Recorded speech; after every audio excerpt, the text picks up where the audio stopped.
एक छोटा सा मुल्क पनामा आज पूरी दुनिया में मशहूर है। अगर शरीफ खानदान की लीक्स ना होती तो शायद पाकिस्तान के 99% लोग आज भी पनामा के नाम से वाकिफ ना होते, क्योंकि ये मुल्क दुनिया के 70 गैर मारूफ मुल्कों में शामिल है। ये 70 मुल्क दुनिया के नक्शे में मौजूद तो हैं, लेकिन लोग इन मुल्कों के बारे में ज्यादा मालूमात नहीं रखते। पनामा अपनी लीक से पहले एक नहर की वजह से सिर्फ अमेरिका में मशहूर था, जो इंसानी हाथों ने बनाई, और इसे पनामा कैनाल कहा जाता है। ये कैनाल 102 साल पनामा का तारुफ बनी रही।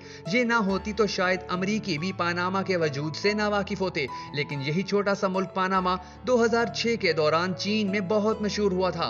चीनी मीडिया रोज पनामा के हवाले से खबरें देता था। आप इसकी वजह जानकर भी हैरान रह जाएंगे। हुआ कुछ यूं था कि पनामा में 2006 के दौरान 200 के करीब लोगों ने खांसी की एक दवा इस्तेमाल की। उनमें से 40 लोग हलाक हो गए। हुकूमत ने तहकीकात की तो पता चला कि यह दवा चीन से दरामद हुई थी। हुकूमत ने चीन के सफीर को तलब कर लिया। चीनी सफीर ने अपनी हुकूमत को ईमेल कर दी। चीनी हुकूमत ने तफ्तीश की। एक हफ्ते में सूरत हाल खुलकर सामने आ गई। मालूम हुआ कि चीन की फूड एंड ड्रग अथॉरिटी में जिंग जियानु नाम का एक डायरेक्टर था। यह शख्स करप्ट था और इसने 8 अद्वियात साज कंपनियों से $8.5 लाख रिश्वत ली और 2 दर्जन अद्वियात की मंजूरी दे दी। यह दवा भी इन अद्वियात में शामिल थी। जिंग जियानो उस वक्त तक रिटायर्ड हो चुका था।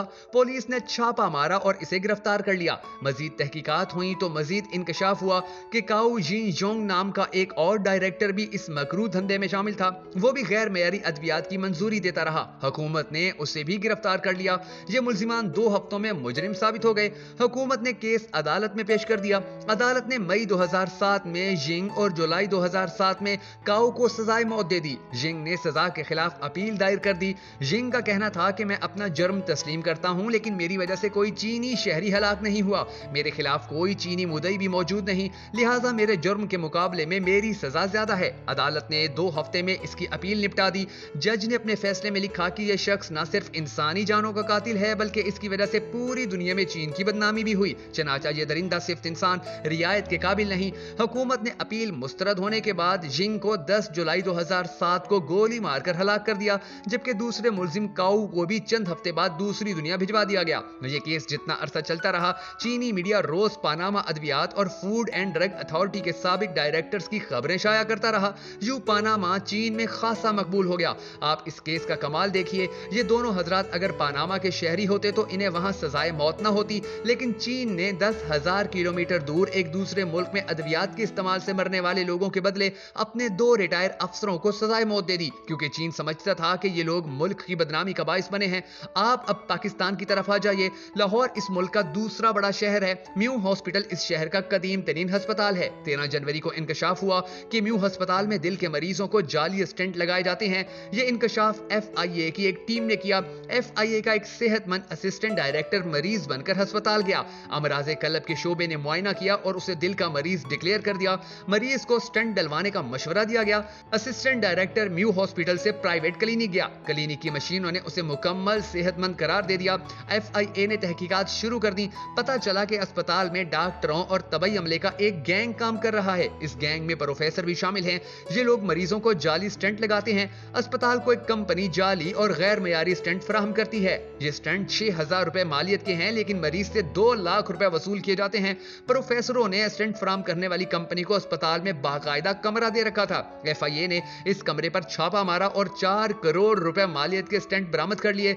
इन स्टेंट्स पर किसी कंपनी का नाम छपा था और ना ही एक्सपायरी डेट दर्ज थी। यह धंधा बरसों से जारी था। ये लोग हजारों मरीजों को जाली और गैर मयारी स्टेंट लगा चुके थे।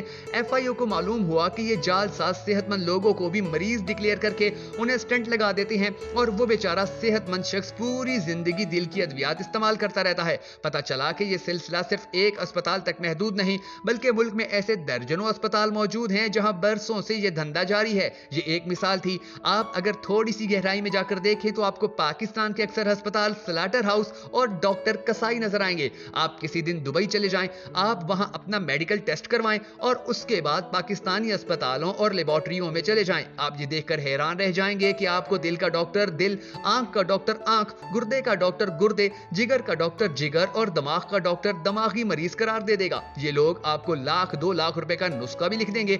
आप किसी दिन पाकिस्तानी लेबोरेटरीज की रिपोर्ट्स का तज्जिया भी कर लें। आप अगर मरीज हैं तो ये लेबोरेटरियां आपको सेहतमंद, और आप अगर सेहतमंद हैं तो ये आपको मरीज करार दे देंगी। आपको ये फर्क अद्वियात के मयार में भी मिलेगा।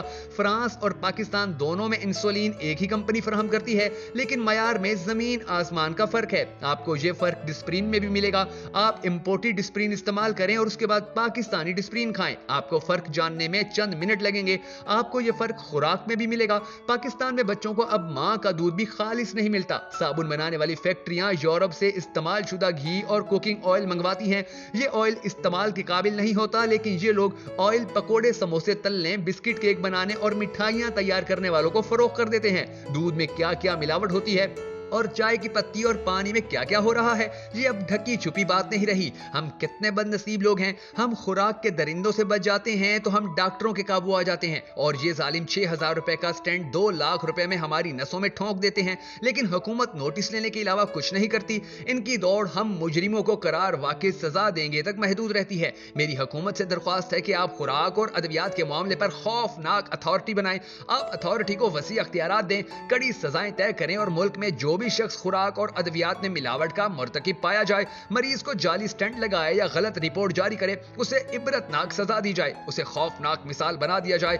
आप यकीन कीजिए, चीन ने अब तक जिंगजियानो और काओ जिनजोंग जैसे सिर्फ 10 लोगों को सजाए मौत दी है। चीन में इसके बाद किसी ने दवा और खुराक में मिलावट की जुर्रत नहीं की।